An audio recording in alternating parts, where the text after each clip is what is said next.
All these guys deserve to be ranked number one, but Jamar Chase has been going crazy since he's been in the National Football League. He's playing on Sunday, right? I wouldn't play. Ain't no way in the world I'm playing for $4.8 million, and these other dudes is getting 30 plus.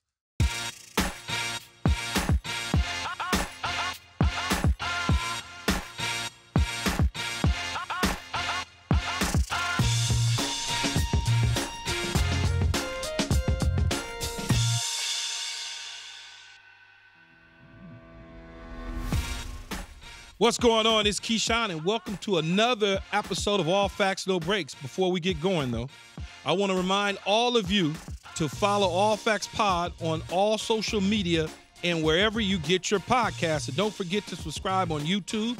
We need to hit 100,000. That's 100K before the Super Bowl.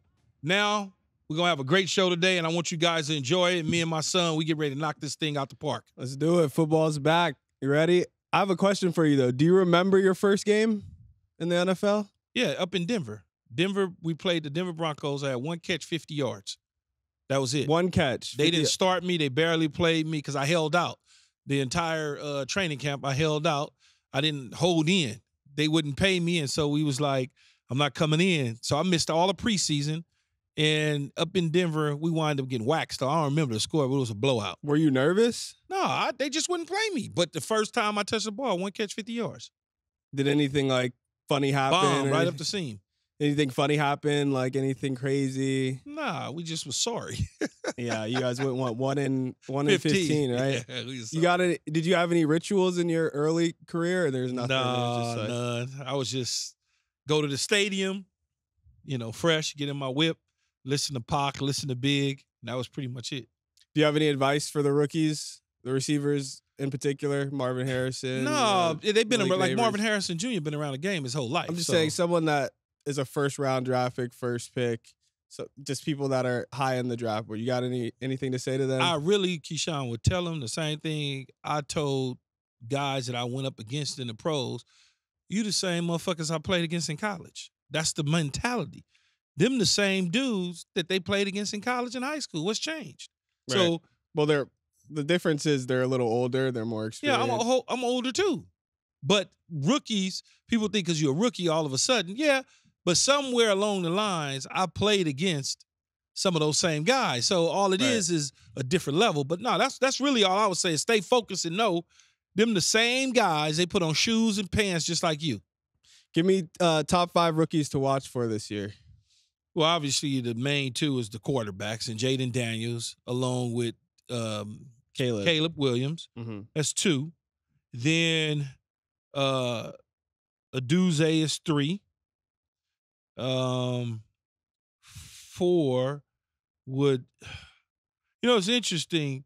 I'm trying to think of a rookie that on the defensive side of the ball that could make some hay.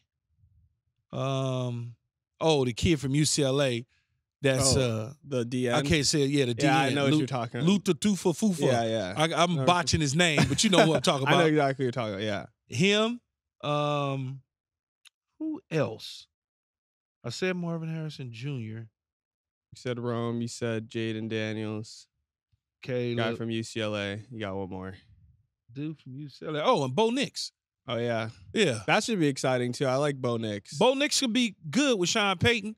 He gets the nod. Sean Payton's going to put him in the right position to make plays. That's what I would look for. Okay, so something that happened in the NFL world, the Washington Commanders they fired the VP of content for controversial comments on players, Jerry Jones and Goodell. How do you feel about that? You look at these situations, and I wrote a book a couple years ago, The Forgotten First. It's about 4 black players that was reintegrated into the National Football League. And there's a lot of despairing things that went on during that time period of race, bigotry, and all of those sort of things. Mm-hmm. And it started in Washington with George Preston Marshall III was the team owner of the Washington Redskins that has since changed the name to the Commanders. And he was a bigot. He was a racist as it could be. He was like the the grand wizard of the owners. No, seriously. That's not funny, but the way you No, said he's the grand wizard of the owners of the NFL at the time. Right. And what he would do is some of the things that he would do to move the team to different states that blacks couldn't play in, just so that he can get an edge. And he kept us out the league until President Kennedy. But you're saying he would have games like in the Florida, South? Yeah, in the South. Yeah, he would have games in the South so that the brothers crazy. couldn't play. Wow. And then President Kennedy put a bill together and said, "No, we're not doing this anymore." Mm-hmm. Fast forward to where we are today, it's almost like that culture in Washington was created by him, and it stayed there throughout all of this. And even Daniel Snyder went through this type of culture when he was the owner in Washington. Now, you thought that, hey, Josh Harris, great owner, Magic Johnson, minority owner, they come in, they're going to scrub the deck clean, which is true. But there's still a bunch of bad apples that's still in the organization that was leftovers that they got to get rid of. And this gentleman is one of those leftovers. And so it's just crazy. You know, you start talking about Jerry Jones really don't like black people. Come on, man, stop. Yeah, I can't say that because I wasn't treated that way, nor did him and his family ever make me feel like he was a real problem. Yeah, he called Jerry Jones a racist, said his players are homophobic and dumb, fans are alcoholics, Roger Goodell's a puppet, and that the league's social justice initiatives are performative. Yeah, but obviously, clearly, and the funny thing about it, he was on a date, allegedly. Right. So that's not the first date, right? So that means that he got person catfished into doing this. But that person heard this clearly from him before. And they're like, okay. Yeah, they made a decision because they didn't like it. Stand up to that individual. Right. They didn't like it. They said, yeah, I'm supposed to tear your ass up. I'm supposed to expose you to the world. And here you go. They had the video recorder, boom, boom, boom, taped him. Now I don't know if he has a family or kids or nothing because I didn't really do any research on him. He's out of job. Yeah, it's over with. It's over with. Yeah, like, you put yourself in that position. But this is the type of culture that has been going on in Washington. It's not all NFL teams, but I bet you could probably pick some other organizations that had some of those same issues. When I was at the Carolina Panthers and Jerry Richardson, he was accused of doing some things that made you go, yeah, I could kind of, when I met him for the first time as a black man, just some of the things I peeped, I was like, I don't know about this dude. Several years later, they had to change the whole thing. They had to change everything. So I can see it. I hate it. I hate that it's happened under Josh and Magic's regime right now, but they getting rid of it. That's not on them. He was already in place from 2020 when they arrived and bought the team. But a good thing to be seen that they didn't stand for it and he got his ass fired. Did you ever have any problems in Washington, or it's been good? No, Washington fans is fine. I mean, I don't know, like you've seen like with Russell Westbrook, he always has problems with like the Utah Jazz and so I don't know. I never faced any racial remarks toward me in any of the stadiums that I've ever played in. That's good. But I've had batteries thrown at me in Buffalo. I've been called a bum. But not for racial reasons. No, not for racial reasons. No, I could never say that I've been in the stadium was called something out my name. Because by then, I most likely would have gotten into the stands. When beer was thrown on me in Tampa, when I went back to Tampa Bay and they threw the beer on me, I tried to climb into the stands. But that's something totally different. Who are the worst fans you think you did face, though? It just depends. Like when you look at it, Keyshawn, you talk about like Buffalo. I'm standing next to Brian Cox. They throwing frozen batteries. That's crazy. That's insane. The Raider fans are just wild, but they were fine because I was a California guy. So I went to USC. They most likely USC fans, even though they're Raider fans. So it was good. But like Miami Dolphin fans, they get on my damn nerves, but because they talk too fucking much. But they cool, but they just be talking like they won like 20 championships or something. It's a division thing. Yeah, it was a division thing. But even after now that I'm on TV and stuff, they still be coming at me. I'm like, man, shut up. Cowboy fans are just annoying because they think that the Cowboys are the king of the jungle. Other than that, No, everybody. It's always been good to me though. Yeah. That's it. Philadelphia fans are That's what I was gonna say. but Philly, they passionate. they passionate, and you guys had that rivalry. With yeah, the they passionate and they like to talk that talk. When I was divorcing your mom. Uh-oh. No, but when I was divorcing your mother, we played them the following year. We beat them to go to the Super Bowl, but then we played them the following year. And the whole stadium doing pregame was screaming, "Keyshawn, where's your wife?" They had signs. It was the funniest thing ever. But I just laugh, you know. Yeah, you couldn't do nothing but laugh. That comes with the game, like the fact the rowdy fans. But let's get to the game previews. What we got going on? We got the Packers and Eagles. They're playing in Brazil, and there's been a lot of concerns about crime. Players told not to leave their rooms, air pollution, stuff like that. Do you think the NFL kind of made a bad move bringing it to Brazil? They maybe should have just stayed in London or the places that they've been used to, or no, the United States have played in Brazil for many. They had the Olympics in Brazil. Okay? Yeah, but with what's going on, I guess in Brazil right now, I guess it's no, I don't think the league's made a mistake. The league is going to protect the players. There's a high crime rate in certain parts of Brazil. Yeah, remember I think São Paulo is one of the spots. We had Royce Gracie on here, and he was saying that it's nice, but there's a lot going on right now. It's high crime, but they look, man, they gonna protect these dudes. These dudes ain't got nothing to worry about. Yeah, they need to stop the drama. Stop worrying about, oh, somebody's gonna get us. I mean, they want to obviously get out in Brazil and see what it's like, but you there for a job. You there to play football on a Friday night, and that's it. So who do you think's gonna win? That's the more important. You know, I'm taking Philadelphia in this one. I'm taking Jalen Hurts and A.J. Brown and company. I think that this is their year. They got a new offensive coordinator and Kellen Moore, DC, a new defensive coordinator, Vic Fangio. They got a bunch of new toys and weapons to play with on both sides of the ball. I like Jalen Hurts to bounce back. I like the team to bounce back, and I think that they'll win this game. Jordan Love he'll still be good, but I think he's going to get a wake-up call tomorrow night against Philadelphia. So Saquon's first game in Philly, facts or fiction? He rushed for 63.5 yards. Facts. Okay. So now we got the Cowboys and Browns. The Browns are favored by 2.5. You think that's right or wrong? No, I think it's right. I think Deshaun Watson comes out, displays the talent that we saw in Houston because he was playing okay until he got hurt. I think we're going to see that. We know what they could do in running the ball.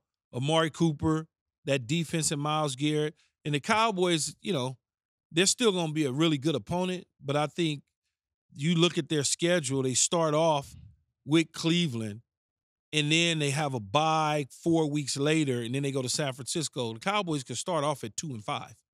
So you believe Deshaun Watson's an elite quarterback? I think he is. He just got to get back to what we saw in Houston prior to what went on in his personal life. Yeah. So moving on to college, we got Texas, Michigan. Do you think it's a prove it game for both teams? I think it's a prove it game for Texas. For Texas. Yeah, Michigan, they got probation issues. They got a new coach, all that. They lost a ton of players. But it's a prove it game for Texas on the road. It's at Texas, right? No, it's at Michigan? At Michigan and Ann Arbor. Okay. It's a proving game for Steve Sarkisian. He went to the Final Four a year ago. He could have probably called a better game at times, winning against his former team in the Washington Huskies. But I think this game is so big. But I also think that they could catch Michigan looking ahead 2 weeks on the 21st to USC because they play USC September 21st. So they could catch them kind of looking ahead. What's your confidence level that Michigan's offense can have success versus Texas? Zero confidence. Yeah, it's really going to be about their defense. I don't like Michigan's offense and never have. When Bo Schembechler was there, I didn't like it. Okay, and then we got Colorado, Nebraska. What do you think about this game? You think they can come in and beat Nebraska at Memorial Stadium? I think they will. Nebraska's got a good team. I saw what they did against UTEP. I saw the struggles North Dakota State made Colorado go through, but that's okay. You look at what Nebraska's about versus what Colorado's about. Shedeur Sanders and company, their offensive line, Travis Hunter, Horn Jr. You just got a lot of dynamics that's there. And then you got the dude that's overhyped at Nebraska, the linebacker. He writing checks that his quarterback got to cash now. Talking I about like he's the better. quarterback, though. He's talking about he's better than Shador.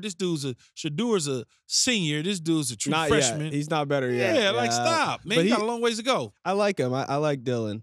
But yeah, no. So I have my best bet of the week. I have the Eagles -2. I agree with you on everything that you said. I think Saquon Barkley's gonna have I think he'll have over 100 yards rushing, and I think the Packers just won't be able to hold on to it. So that's my bet of the week. And then I have a question for you. What are your receiver rankings? Top 6. My receiver rankings, Keyshawn.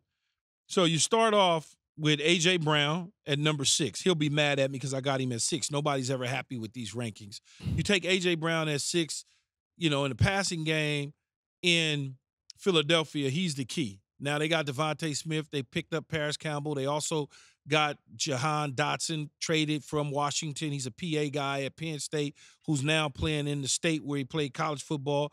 So you got a lot of toys there. I think A.J. Brown continues to put an assault on the NFL. At number 5, Jamar Chase. A lot of people would think that, okay, Jamar Chase should be higher on this list. Well, I mean, you can argue it however you want to. 1 or 2, 2 or 3, 4.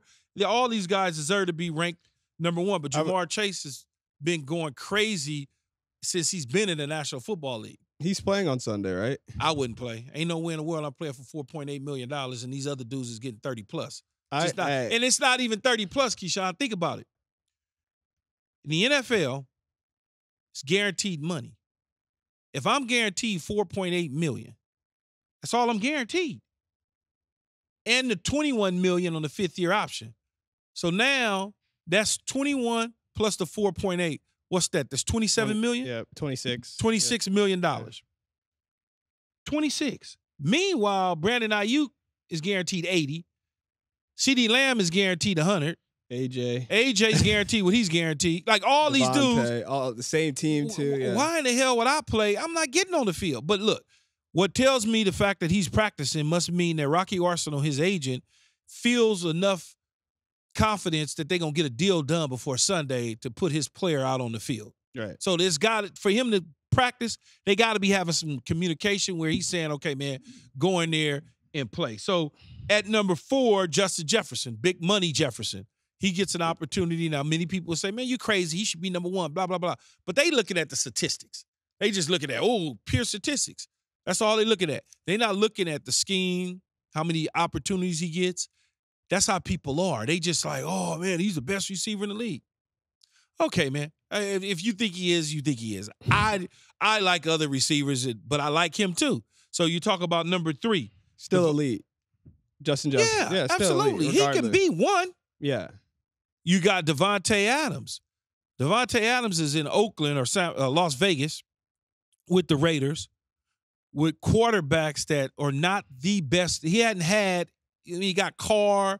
He's had Carr, Jimmy G, O'Connell, and now Minshew. Now He's gone to 3.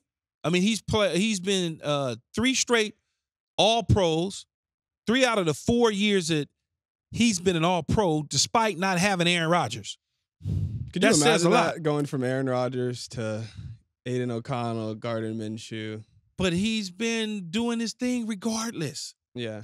All that hard work that he has to put in. I played with 17, 18 different quarterbacks. You know how hard, like I told Devontae, man, you know how hard it is when you don't have a quarterback throwing 20-yard handoffs to you? It's hard as hell to catch the football and get open, but people don't see that. So he sits at number 3 for me. The guy in CeeDee Lamb is at number 2. Once they figured him out, they moved him around in San Francisco after the San Francisco game. It allowed him to really display and show his true skills as a slot receiver or an outside receiver. The offense went through him, and he put up big numbers even though people knew he was still getting the football, and he just got paid after sitting out. He sits at number 2.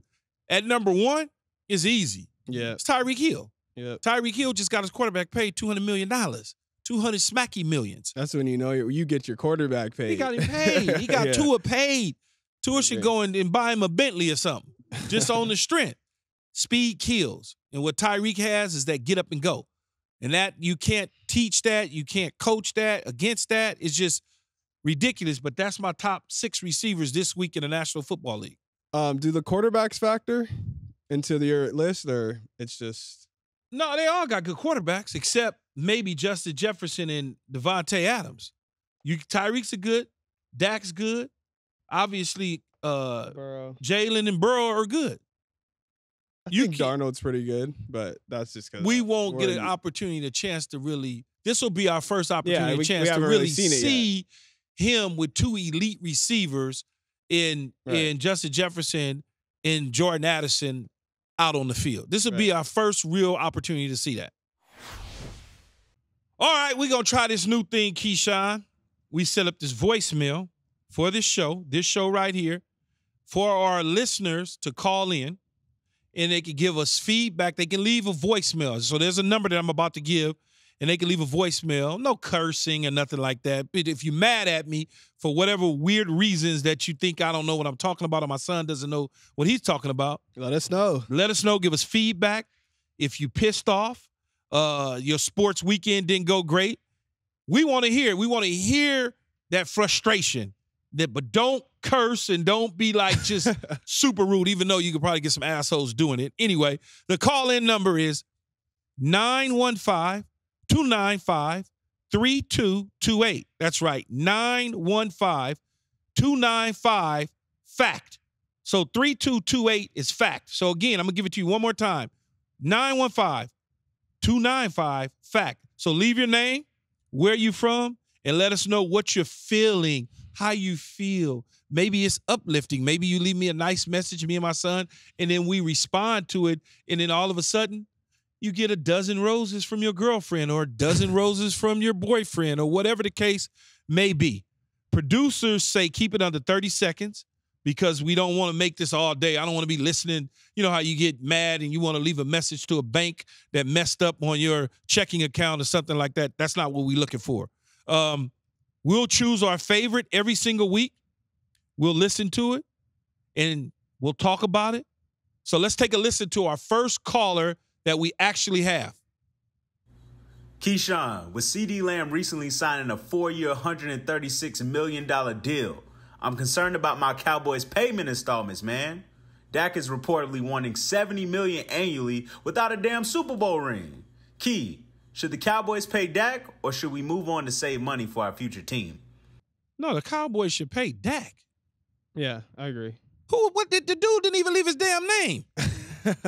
But nevertheless, the Cowboys should pay Dak. I don't know about $70 million a year, but they should pay Dak because if they don't pay him, somebody else will. Yeah, he's gonna break the bank in February when free agency rolls around in March. He's gonna break the bank for sure, 1,000%. But then you gotta think about Micah as well, right? Micah's we can get to that. We can pay who we want to pay. All we do is move money around. It's chess pieces. You just move it around, push it can down the road. Dak Prescott is one of the top quarterbacks in the National Football League. That's what I was going to ask you. You think he's going to be an MVP conversation this year? He was finished second in the MVP voting this past year. This year, though. This season, he probably will be in the MVP conversation. If he wins the MVP, the Dallas Cowboys are going to win the Super Bowl. I can guarantee you that. If he wins the MVP, that means Dallas is set up. I mean, they won a lot of games. They probably got the #1 seed again.